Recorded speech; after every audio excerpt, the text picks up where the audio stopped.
नंदाचा अलबेला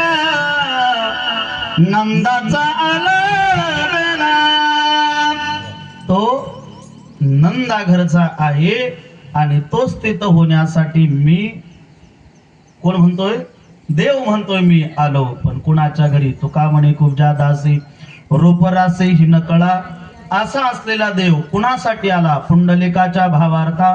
झाला गोकुळी हुनी येता निज भक्ती प्रेम भक्ता हा हा घ्या घ्या म्हणत असे माझ्या देवाचा पत्ता तुम्हाला ऐकायचा बोला बोला ऐकायचा मग हात वरती करा जम्बो या द्वीपमा